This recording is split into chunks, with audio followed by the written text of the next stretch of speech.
Assalamualaikum warahmatullahi wabarakatuh. Saya ucapkan terima kasih kepada saudara sekalian yang telah menyempatkan waktunya untuk hadir pada presentasi proposal bisnis pada perusahaan kami. Di sini kami dari UD Glowskin akan mempresentasikan terkait produk baru dari perusahaan kami. Untuk mempersingkat waktu terkait penjelasan pertama pada presentasi kali ini, saya persilahkan kepada saudari Maduri Diana Putri. Baik, terima kasih kepada Ibu Mila. Ini merupakan susunan dari tim kami yang terdiri dari saya sendiri sebagai owner, sekretaris bernama Mutiara Amalia Putri, Bendahara 1 Aini Mabruhatin, Bendahara 2 David Alfredo Padang, dan Milatul Hanafiah sebagai presenter.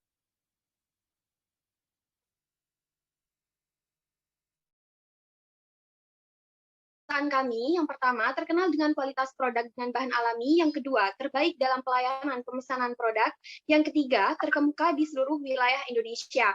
Misi dari perusahaan UD Glowskin ini, 1. Mewujudkan kosmetik alami idaman kaum perempuan, 2. Mewujudkan pelayanan cepat dan tanggap, 3. Mewujudkan daya tarik masyarakat untuk produk kosmetik alami. Nah, UD Glowskin ini berdiri pada tahun 2021, di mana nama pemiliknya saya sendiri, yakni Maduri Diana Putri, yang bergerak pada bidang kosmetik dan tentunya juga ramah lingkungan. Lalu, mengapa sih perusahaan kami membuat masker produk masker wajah ini? Nah, peluang usaha masker organik di tengah pandemi ini ternyata membuahkan hasil. Pasalnya, saat ini orang ini cenderung melakukan berbagai kegiatan di rumah. Nah, biasanya kaum perempuan ini kan semakin mempercantik diri dengan melakukan perawatan, contohnya menggunakan masker organik. Jadi, latar belakang kami menghasilkan produk ini tercetuslah masker wajah dari bahan alami, yakni dari tanaman wortel, seperti itu. Terima kasih. Lalu presentasi akan dilanjut oleh Ibu Mila. Baik, terima kasih. Selanjutnya adalah pemasaran. Yang pertama, gambaran umum pasar. Produk Karma ini dipasarkan ke wilayah Kabupaten Bangkalan dan seluruh wilayah Indonesia dengan melalui pemesanan lewat website khusus agar seluruh masyarakat di berbagai daerah dapat membeli produk ini. Jumlah konsumen yang diprediksi pada 1 bulan dalam penjualan produk ini sebanyak 300 konsumen. Prediksi tersebut dapat berubah antara bertambah atau menurun, karena tergantung bagaimana promosi dan pemasaran yang dilakukan. Apabila diasumsikan promosi dan pemasaran yang dilakukan, per tahunnya dapat diprediksi sebanyak 3.600 konsumen pembelian produk Karma. Strategi pemasaran, pendistribusian produk dilakukan secara langsung dan online. Pendistribusian secara langsung dapat dengan melalui metode konsumen menghampiri outlet, sedangkan pendistribusian secara online melalui aplikasi. Promosi produk dilakukan secara online dan offline. Promosi online dilakukan dengan promosi menggunakan media sosial seperti Instagram, TikTok, dan Facebook. Sedangkan promosi secara offline kami lakukan dengan mount-to-mount dan penawaran langsung kepada konsumen. Memberikan diskon dan promo kepada pembeli saat event-event tertentu. Segmentasi konsumen yang menjadi target dari Glowskin adalah masyarakat yang ingin merawat wajah mereka. Selain itu, segmentasi konsumen yang menjadi tujuan adalah konsumen yang berada di Kabupaten Bangkalan. Selain usia mayoritas berumur 17 hingga 40 tahun. Sekian presentasi dari saya, akan dilanjutkan oleh Ibu Aini Mabruhatin. Oke, terima kasih. Selanjutnya aspek produksi. Yang pertama, proses produksi. Tahap persiapan. Terdiri dari pembelian perlengkapan dan peralatan produksi, yaitu bahan baku dan alat-alat penunjang usaha. Selanjutnya, tahap pembuatan produk. Terdiri dari pembersihan, pengupasan, pemarutan, pengeringan, dan pengemasan produk. Selanjutnya, tahap pemasaran dan penjualan. Terdiri dari promosi online atau offline. Selanjutnya, tahap evaluasi. Terdiri dari evaluasi dilakukan di setiap akhir hari produktif. Kemudian, selanjutnya lokasi usaha. Lokasi usaha yang terletak pada wilayah Bangkalan, Jawa Timur. Alasannya karena cukup strategis. Ketersediaan bahan baku yaitu wortel yang mudah didapatkan. Kemudian pemasaran produk ya dirasa lebih mudah dikarenakan wilayah tersebut terletak ditempati kalangan mahasiswa karena lokasi tersebut berdekatan dengan kampus Universitas Trunojoyo.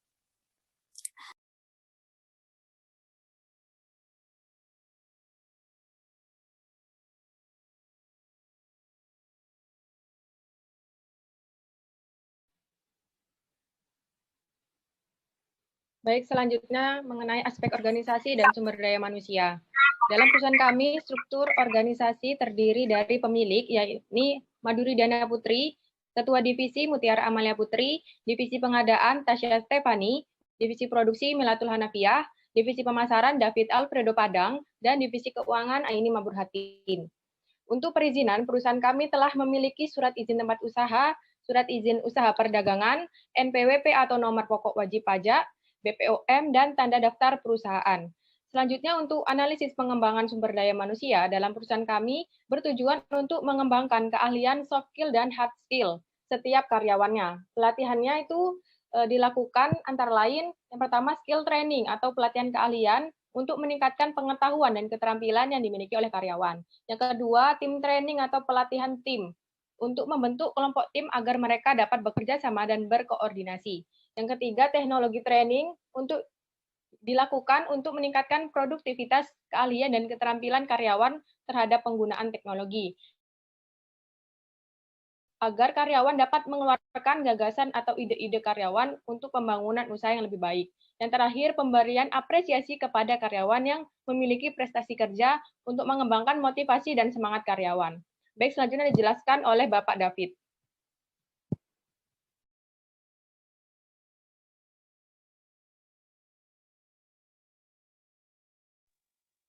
Mohon maaf sebelumnya untuk Bapak David untuk menyalakan mikrofonnya. Baiklah, mohon maaf sebelumnya. Baiklah, saya akan menjelaskan tentang laba rugi. Nah, yang pertama itu tentang penjualan. Nah, dari tahun pertama sampai tahun kelima mengalami yang namanya kenaikan, yaitu mulai dari 15 juta sampai 45 juta.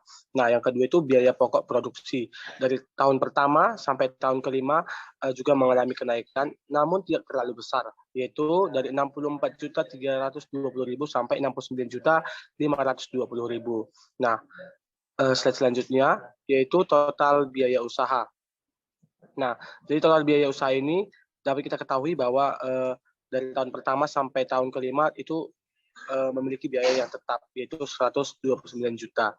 Nah, laba usahanya ini dari tahun pertama sampai tahun kelima juga mengalami kenaikan yang lumayan cukup sangat bagus, yaitu dari 84 juta sampai 114 juta ribu rupiah, dengan biaya bunga yang tetap dari tahun pertama sampai tahun kelima, yaitu 6.477.240.000. Nah, jadi laba sebelum dipotongnya pajak yaitu 77 juta, dan pada tahun kelima itu adalah 107.552.000. Dan pajaknya itu yaitu 1.500.000 sampai 4.500.000, itu tidak terlalu besar.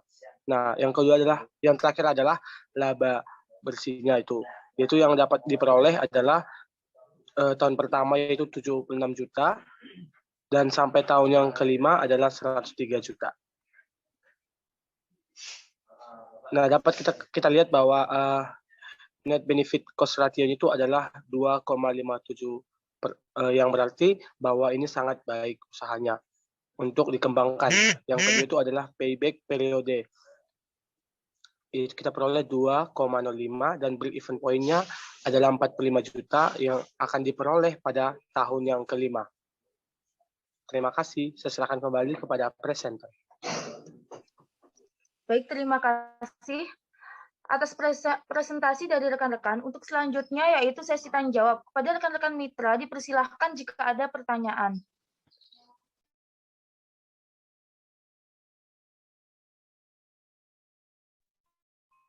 Baik, Assalamualaikum.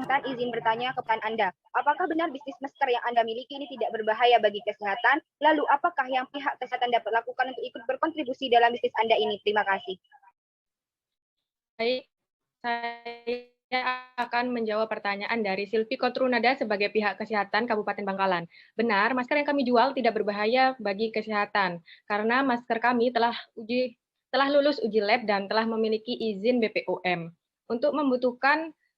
Kami membutuhkan kontribusi pihak kesehatan dalam bisnis kami untuk mendukung dan membantu kami dalam menerapkan tanggung jawab di bidang kesehatan, seperti kesehatan para karyawan kami. Terima kasih.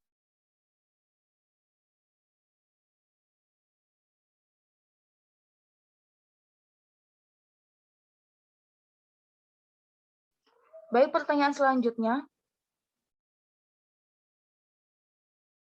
Oke, selanjutnya dari saya, dari pihak Bank Ranis Wahyuni, apakah Anda berpikir akan mengalami kerugian jika Anda mulai bertanggung jawab dalam penerapan proses dengan pihak Bank? Terima kasih. Baik, nah jika ditanya apakah saya pernah berpikir akan mengalami kerugian, jawabannya adalah tentu tidak. Nah, hal tersebut karena berpedoman pada visi misi yang perusahaan saya buat, bahwa perusahaan kami ini mengutamakan kualitas produk serta pelayanannya. Jadi terlepas dari semua itu, kami optimis bahwa perusahaan kami ini tidak akan mengalami kerugian. Nah, selain itu, pengelolaan risiko juga harus diterapkan pada perusahaan agar tidak terjadi masalah ataupun kerugian atau hal-hal negatif. Terima kasih.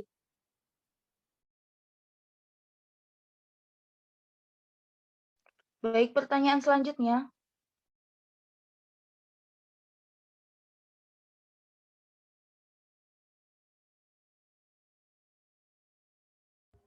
Mungkin dari saya sebagai investor, apa sih benefit yang akan kalian berikan kepada saya apabila saya menanamkan modal di bisnis kalian? Baik, terima kasih atas pertanyaannya. Jika modal yang ditanamkan pada perusahaan kami cukup besar, maka Anda akan mendapatkan keuntungan 30% dari penjualan produk kami. Tetapi jika modal yang ditanamkan dalam jumlah yang sedikit, maka Anda akan mendapatkan keuntungan sebesar 10% dari penjualan produk kami. Terima kasih. Pertanyaan selanjutnya. Oke, pertanyaan dari saya sebagai mitra petani wortel. Pertanyaan saya, jika suatu saat saya menemukan perusahaan yang mau membeli wortel dengan harga jauh di atas harga beli perusahaan Anda, dan saya memilih untuk kerjasama dengan perusahaan Anda, tindakan apa yang akan dilakukan oleh perusahaan Anda? Terima kasih.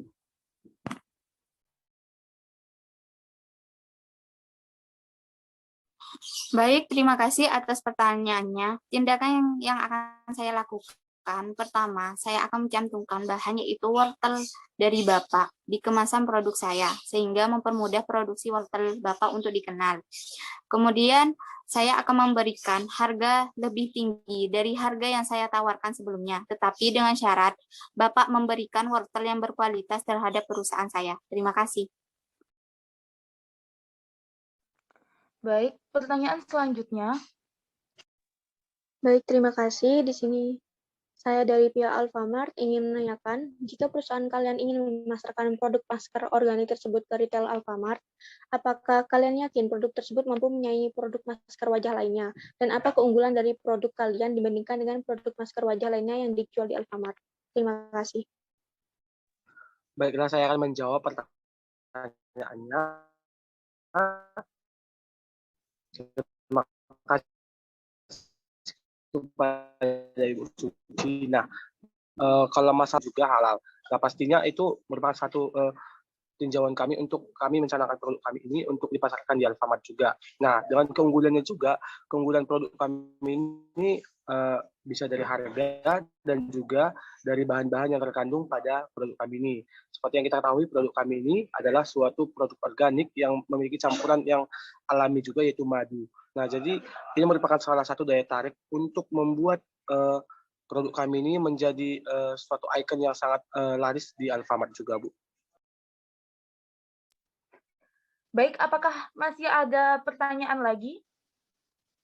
Mungkin cukup.